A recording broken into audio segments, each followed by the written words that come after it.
ಕಾಂಗ್ರೆಸ್ ಅಧಿನಾಯಕ ರಾಹುಲ್ ಗಾಂಧಿಯವರು ಮತಗಳ್ಳತನದ ವಿರುದ್ಧವಾಗಿ ದೇಶಾದ್ಯಂತ ಬೃಹತ್ತಾದಂತ ಹೋರಾಟವನ್ನ ಮಾಡ್ತಿದ್ದಾರೆ.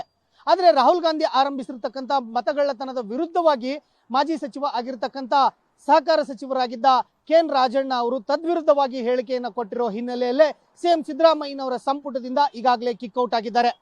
ಕೆಎನ್ ರಾಜಣ್ಣ ಅವರು ಸಂಪುಟದಿಂದ ಕಿಕ್ಔಟ್ ಆದ ಬಳಿಕ ಸಂಪೂರ್ಣವಾಗಿ ಸೈಲೆಂಟ್ ಆಗಿದ್ದಾರೆ. ಹೀಗಾಗಿ ಕೆಎನ್ ರಾಜಣ್ಣ ಅವರ ಮುಂದಿನ ನಡೆ ಏನು, ಅವರ ರಾಜಕೀಯ ಭವಿಷ್ಯ ಏನಾಗಿರುತ್ತೆ, ರಾಜಣ್ಣ ಅವರು ತೆಗೆದುಕೊಳ್ಳುತ್ತಿರ್ತಕ್ಕಂಥ ನಿರ್ಧಾರಗಳು ಏನಾಗಿರ್ಬೋದು ಅನ್ನೋದನ್ನ ಮೊದಲನೆಯದಾಗಿ ಕೆಎನ್ ರಾಜಣ್ಣ ಅವರು ಹೈಕಮಾಂಡ್ ನಾಯಕರ ಮುಂದೆ ತಮ್ಮ ಸಮರ್ಥನೆಯನ್ನ ಮಾಡಿಕೊಳ್ಳುವಂಥದ್ದು. ಹೌದು, ಕೆಎನ್ ರಾಜಣ್ಣ ಅವರು ಮತಗಳ್ಳತನದ ವಿರುದ್ಧವಾಗಿ ರಾಹುಲ್ ಗಾಂಧಿ ಅವರು ಮಾಡ್ತಿರ್ತಕ್ಕಂಥ ಹೋರಾಟದ ವಿರುದ್ಧವಾಗಿ ತದ್ವಿರುದ್ಧವಾದಂತಹ ಹೇಳಿಕೆಯನ್ನ ಕೊಟ್ಟಿದ್ರು. ಈ ಹೇಳಿಕೆಯನ್ನೇ ರಾಜ್ಯ ಕಾಂಗ್ರೆಸ್ ನಾಯಕರುಗಳು ಹೈಕಮಾಂಡ್ ಗಮನಕ್ಕೆ ತಂದು ರಾಜಣ್ಣ ಅವರು ರಾಹುಲ್ ಗಾಂಧಿ ಅವರ ಹೋರಾಟಕ್ಕೆ ತದ್ವಿರುದ್ಧವಾಗಿ ಮಾತನಾಡಿದ್ದಾರೆ ಅನ್ನೋ ಒಂದು ಸಂದೇಶವನ್ನು ಸಹ ಅವರಿಗೆ ಕೊಟ್ಟಿದ್ರು. ಹೀಗಾಗಿ ಎಐಸಿಸಿ ಅಧಿನಾಯಕರ ಸೂಚನೆಯ ಮೇರೆಗೆ, ರಾಹುಲ್ ಗಾಂಧಿ ಅವರ ಸೂಚನೆಯ ಮೇರೆಗೆ ಸಿಎಂ ಸಿದ್ದರಾಮಯ್ಯನವರು ಕೆಎನ್ ರಾಜಣ್ಣ ಅವರನ್ನ ಸಂಪುಟದಿಂದ ವಜಾಗೊಳಿಸಿದ್ದಾರೆ.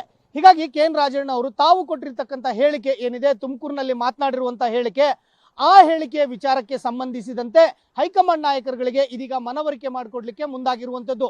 ದೆಹಲಿಗೆ ಭೇಟಿಯನ್ನ ಕೊಟ್ಟು ದೆಹಲಿಯಲ್ಲಿ ಇರ್ತಕ್ಕಂಥ ಎಐಸಿಸಿ ಅಧ್ಯಕ್ಷ ಮಲ್ಲಿಕಾರ್ಜುನ್ ಖರ್ಗೆ ಆಗಿರ್ಬೋದು ಮತ್ತು ಎಐಸಿಸಿ ನಾಯಕರಾಗಿರ್ತಕ್ಕಂಥ ರಾಹುಲ್ ಗಾಂಧಿ ಮತ್ತು ರಾಜ್ಯ ಉಸ್ತುವಾರಿ ಆಗಿರ್ತಕ್ಕಂಥ ರಣದೀಪ್ ಸಿಂಗ್ ಸುರ್ಜೇವಾಲಾ ಮತ್ತು ಎಐಸಿಸಿಯ ಕಾರ್ಯದರ್ಶಿ ವೇಣುಗೋಪಾಲ್ ಅವರನ್ನ ಭೇಟಿಯಾಗಿ ತಮ್ಮ ಹೇಳಿಕೆಯನ್ನ ತಮಗೆ ತಪ್ಪಾಗಿ ಅರ್ಥೈಸಲಾಗಿದೆ, ತಾವು ಕೊಟ್ಟಿರ್ತಕ್ಕಂಥ ಹೇಳಿಕೆ ಆ ರೀತಿ ಆಗಿರಲಿಲ್ಲ, ರಾಹುಲ್ ಗಾಂಧಿ ಅವರ ಹೋರಾಟಕ್ಕೆ ನನ್ನ ಬೆಂಬಲ ಇತ್ತು, ಆದ್ರೆ ಮತಗಳ್ಳತನದ ವಿಚಾರವಾಗಿ ತಾವು ಮಾತನಾಡಿರ್ತಕ್ಕಂಥ ಹೇಳಿಕೆಯನ್ನ ಹೈಕಮಾಂಡ್ ನಾಯಕರುಗಳಿಗೆ ತಪ್ಪಾಗಿ ಅರ್ಥೈಸ ಮಾಡಿಕೊಟ್ಟಿದ್ದಾರೆ ಅನ್ನೋ ಒಂದು ಸಂದೇಶವನ್ನ ಹೈಕಮಾಂಡ್ ನಾಯಕರುಗಳಿಗೆ ಆ ರೀತಿಯಾಗಿ ಮನವರಿಕೆ ಮಾಡಿಕೊಡ್ಲಿಕ್ಕೆ ಇದೀಗ ರಾಜಣ್ಣ ಮುಂದಾಗಿರುವಂತದ್ದು. ಇನ್ನು ರಾಜಣ್ಣ ಅವರ ಎರಡನೇ ಆಯ್ಕೆಯನ್ನ ನಾವು ನೋಡೋದಾದ್ರೆ, ಸಿಟ್ಟಾಗಿರ್ತಕ್ಕಂಥ ಸುರ್ಜೇವಾಲಾ ಅವರು ಏನಿದ್ದಾರೆ ಅವರಿಗೆ ತಮ್ಮ ಸಮರ್ಥನೆಯನ್ನು ಮಾಡ್ಕೊಳ್ಳಿಕ್ಕೆ ರಾಜಣ್ಣ ಅವರು ಮುಂದಾಗ್ತಾ ಇರುವಂತದ್ದು.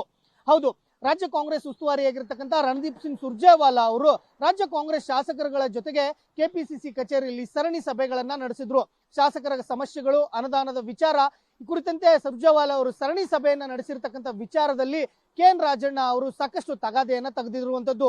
ಕೆಎನ್ ರಾಜಣ್ಣ ಅವರ ಜೊತೆಗೆ ಅವರ ಪುತ್ರ ಎಂಎಲ್ಸಿ ಆಗಿರ್ತಕ್ಕಂಥ ರಾಜೇಂದ್ರ ಅವರು ಸಹ ಸುರ್ಜೇವಾಲಾ ಅವರು ಸಭೆ ನಡೆಸುವಂತ ಅವಶ್ಯಕತೆ ಏನಿತ್ತು, ಅನುದಾನ ಹಂಚಿಕೆ ವಿಚಾರದಲ್ಲಿ ಸಿಎಂ ಸಿದ್ದರಾಮಯ್ಯನವರೇ ಫೈನಲ್ ಆಗಿರೋ ಹಿನ್ನೆಲೆಯಲ್ಲಿ ಸುರ್ಜೇವಾಲಾ ಅವರು ಸಭೆಯನ್ನ ಮಾಡಬಾರ್ದಾಗಿತ್ತು ಅಂತ ಹೇಳಿ ಕೆಎನ್ ರಾಜಣ್ಣ ಅವರು ಮತ್ತು ಅವರ ಪುತ್ರ ರಾಜೇಂದ್ರ ಅವರು ರಾಜ್ಯ ಕಾಂಗ್ರೆಸ್ ಉಸ್ತುವಾರಿಯಾಗಿದ್ರು